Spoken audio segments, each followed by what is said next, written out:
Diagnosed as CS stomach ആയിരുന്നു.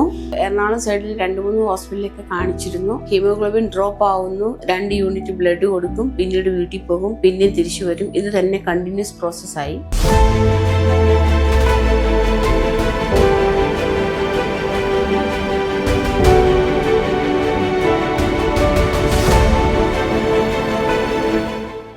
എൻ്റെ പേര് ലൂസി. ഇത് എൻ്റെ മൂത്ത ബ്രദർ 82 years, ചാക്കോ പൗലോസ്. ഡയഗ്നോസ്ഡ് ആസ് CS stomach ആയിരുന്നു. നമ്മൾ എറണാകുളം സൈഡിൽ 2-3 ഹോസ്പിറ്റലിലൊക്കെ കാണിച്ചിരുന്നു. അത് കഴിഞ്ഞിട്ട് ഞങ്ങൾക്ക് എസ്പെഷ്യലി ECHSൻ്റെ കവറപ്പ് ഉണ്ട്. അപ്പം 2-3 ഹോസ്പിറ്റലൊക്കെ കാണിച്ചു കഴിഞ്ഞിട്ടാണ് ഞങ്ങൾ കാരിത്താസിൽ വന്നത്. ആൻഡ് കാരിത്താസും ഒരു വൺ ഓഫ് ദ ബെസ്റ്റ് ഹോസ്പിറ്റലാണെന്നറിയാം, എസ്പെഷ്യലി ഡോക്ടർ ജോജോ ജോസഫ്. അപ്പം ഞങ്ങൾക്ക് വേണമായിരുന്നു ട്രീറ്റ്മെൻറ്റ്. ഞങ്ങൾ അഡ്മിറ്റായി. ആദ്യം വന്നപ്പം പുള്ളി 4.8 ആയിരുന്നു ഹീമോഗ്ലോബിൻ ഡ്രോപ്പ് ആവുന്നു, 2 യൂണിറ്റ് ബ്ലഡ് കൊടുക്കും, പിന്നീട് വീട്ടിൽ പോകും, പിന്നെ തിരിച്ചു വരും. ഇത് തന്നെ കണ്ടിന്യൂസ് പ്രോസസ്സായി.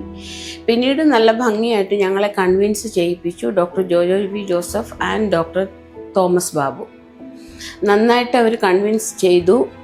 ഇത്രയും പ്രായമായ ഒരാളായതുകൊണ്ട് ഒരു റിസ്കി ആയിരുന്നു. ദാറ്റ് റിസ്ക് ബേസിക് എല്ലാ കാര്യങ്ങളും ഞങ്ങളെ പറഞ്ഞു തന്ന് കൺവിൻസ് ചെയ്ത് കുഞ്ഞാഞ്ഞയെ സമ്മതിച്ച്. ഇത് after all the opinion of കുഞ്ഞാഞ്ഞ ഉള്ളി. കാരണം കുഞ്ഞാഞ്ഞ പറയാതെ നമുക്ക് സർജറി മുമ്പോട്ട് ചെയ്യാൻ പറ്റില്ല. അങ്ങനെ സർജറി ചെയ്തു.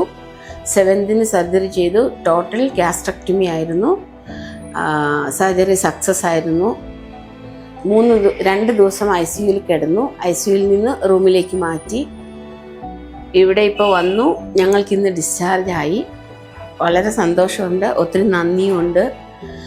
നേഴ്സിംഗ് ഫീൽഡിനെ കുറിച്ച് പറയുകയാണെങ്കിൽ നേഴ്സസിൻ്റെ കെയർ നല്ലതാണ്, നല്ല ആറ്റിറ്റ്യൂഡാണ്. Even IPC infection control groups, പിന്നെ നമ്മുടെ ഇവിടെ വരുന്ന കാഫറ്റേരിയ ആൾക്കാർ, doctors especially, overall we are satisfied.